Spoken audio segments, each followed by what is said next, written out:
സ്വാഗതം. ഇതാണ് നീലക്കൊടി വേലി. അപ്പോൾ കാണാത്തവർക്ക് വേണ്ടി ഒരു കൗതുകത്തിന് നമ്മൾ ഇടുന്നതാണ്. നമ്മളിപ്പോൾ താഴെ ഒരു മീനെ കാണാൻ വേണ്ടി പോവാണ്. അപ്പോൾ അവിടെ പോവാം. ഇതാണ് നീലക്കൊടി വേലി. കാണാത്തവർക്ക് വേണ്ടിയാണ് നമ്മൾ ഇട്ടേക്കുന്നത്.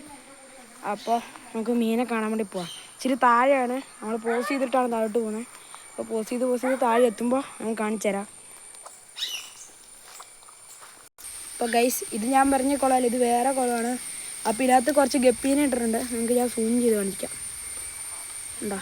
ഫോണിന് അധികം ക്ലാരിറ്റി ഇല്ലാത്തൊരു ഫോണാണ്, അതുകൊണ്ടാണ് നമ്മൾ ഇതിനകത്താണ് വീഡിയോ എടുക്കുന്നത്. അപ്പോൾ ഇതാട്ടോ.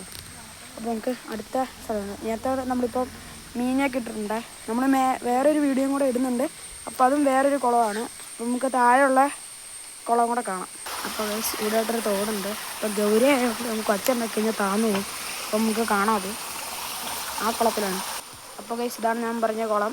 ഇതിനകത്ത് കുറച്ച് മിക്സഡ് ഗപ്പീസ് ഉണ്ട്. അധികം മിക്സ് ആയിട്ടില്ല, ഒരു നാടൻ മോഡലാണ് മൊത്തം. അപ്പോൾ ഇതിനെ കൊണ്ടുപോയിട്ട് കാര്യമൊന്നുമില്ല, ഇതൊരു മിക്സാണ്, അധികം മിക്സ് ആയിട്ടില്ല ഇത്. പിന്നെ ഇതിനകത്താണ് ഗൗര മീനുള്ളത്. അപ്പോൾ ഇതിനകത്തുണ്ട്. ഇതിനകത്ത് റെട്ടൈലിനെയൊക്കെ കൊണ്ടുപോയി കഴിഞ്ഞാൽ നല്ല രീതിയിൽ സർവൈവ് ചെയ്യും. അപ്പോൾ അതുപോലത്തെ ഒരു കുളമാണ്, ക്ലീൻ ആയിട്ടുള്ളൊരു കുളമാണ്. നമുക്ക് ഗൗര ഇതിനകത്ത് കാണുമോയെന്നും അറിയത്തില്ല. നമുക്കൊന്ന് നോക്കട്ടെ. കാണുവാണെങ്കിൽ നമ്മളിപ്പോൾ പോസ്റ്റ് ചെയ്തിട്ട് കാണുമ്പോൾ നമ്മൾ കാണിക്കാം. അപ്പോൾ ഗൈസ്, ഒരു രക്ഷയില്ല, ഇതിനകത്തൊന്നും കാണുന്നില്ല.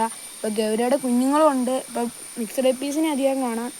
അപ്പോൾ നമ്മളിങ്ങനെ എപ്പോഴേലും വരുമ്പോൾ കണ്ടു കഴിഞ്ഞാൽ നമുക്ക് എടുക്കാം. ഇതിൻ്റെ ഒച്ച കേട്ട് കഴിഞ്ഞാൽ അത് അങ്ങോട്ട് പോകും. അപ്പോൾ ഇതാണ് കുളം, ഒരു വലിയ കുളമാണ്. അപ്പോൾ വീഡിയോ കണ്ടിട്ട് ഇഷ്ടപ്പെട്ടവർ ലൈക്ക് ചെയ്യുക, സബ്സ്ക്രൈബ് ചെയ്യുക. നമുക്ക് അടുത്ത വീഡിയോ കാണാം. ബൈ.